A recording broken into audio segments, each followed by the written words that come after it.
News में आपका स्वागत है। आज की प्रमुख खबर इस प्रकार से है। देश के सबसे बड़े संगठन ओबीसी महासभा मध्य प्रदेश द्वारा आयोजित वेबिनार में शामिल हुए देश भर से लोग। 27 जून 2021 सतना। आज देश के सबसे बड़े संगठन ओबीसी महासभा द्वारा ओबीसी महासभा के तत्वाधान में आरक्षण के जनक दलित पिछड़े वंचितों के मसीहा कोल्हापुर नरेश छत्रपति शाहू जी महाराज जी की जयंती का आयोजन किया गया। ओबीसी महासभा द्वारा नेशनल वेबिनार में मुख्य अतिथि हार्दिक भाई पटेल, राष्ट्रीय अध्यक्ष किसान क्रांति सेना गुजरात।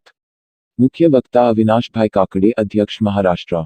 अध्यक्षता नवनीत जी, नेशनल एडिटर दैनिक भास्कर अहमदाबाद। पूर्व आईएएस डॉक्टर राकेश कुमार वर्मा जी। ओबीसी महासभा के राष्ट्रीय कोर कमेटी सदस्यगण, 8 प्रदेशों के प्रदेश अध्यक्ष, जिला अध्यक्ष, संभागीय अध्यक्ष एवं तमाम ओबीसी महासभा के विभिन्न प्रकोष्ठ के पदाधिकारी सेमिनार में शामिल हुए।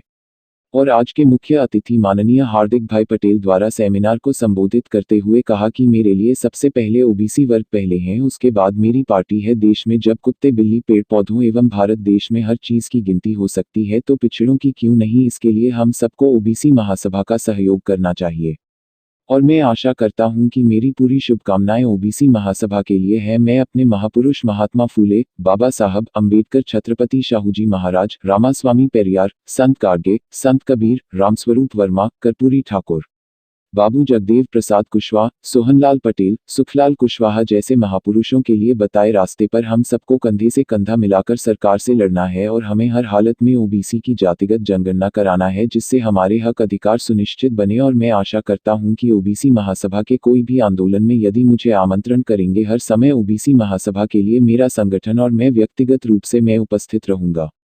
उसी बीच में हमारे कार्यक्रम के मुख्य वक्ता परम आदरणीय अविनाश भाई काकड़े द्वारा छत्रपति शाहूजी महाराज के जीवन पर परिचय देते हुए बताया कि इस देश में छत्रपति शाहूजी महाराज का बहुत बड़ा योगदान है जिसको हम भुला नहीं सकते। जो आज इस देश के अंदर चाहे जाट आंदोलन की बातों का, गुर्जर आंदोलन की बातों से महाराष्ट्र में मराठा आंदोलन की बात हो, जब पाटीदार आंदोलन हो, यह सब कुछ यदि आज छत्रपति शाहूजी महाराज आज जिंदा होते तो यह बात हमारे वर्ग के लोगों को मांगना नहीं पड़ता, क्योंकि हमारा मसीहा ने आज़ादी के समय पर ही अपनी रियासत में आरक्षण की व्यवस्था बनाई होना चाहिए। क्योंकि आज़ादी के समय पर जिस समय इस देश को अंग्रेजों द्वारा गुलाम बनाया गया था, उस व्यवस्था में अपनी रियासत में दलित, वंचित और पिछड़ों को आरक्षण की व्यवस्था दी। आज भी हम लोगों को ऐसे मसीहा को उनके दिए गए मार्ग पर हम सबको चलना चाहिए। तमाम वक्ताओं ने अपनी अपनी बात रखी। आज बड़ा दुर्भाग्य की बात है, आज वर्चुअल मीटिंग में मोदी सरकार द्वारा हमारी गूगल मीट को सीमित दायरे में कर दिया, जबकि ओबीसी महासभा की वर्चुअल मीटिंग में 830 लोग वेटिंग में थे।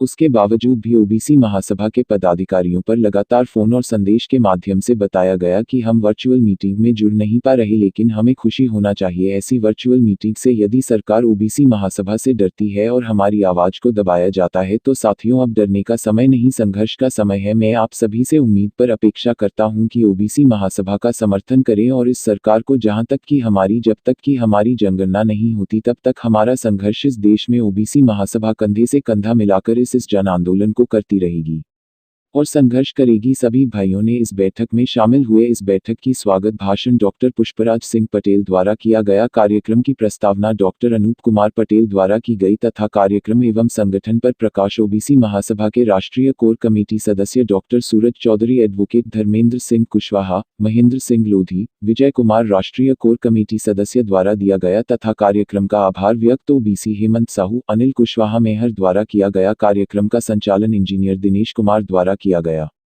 राष्ट्र निर्माण में छत्रपति शाहूजी महाराज का योगदान पर ओबीसी महासभा के सभी पदाधिकारियों को बहुत बहुत धन्यवाद।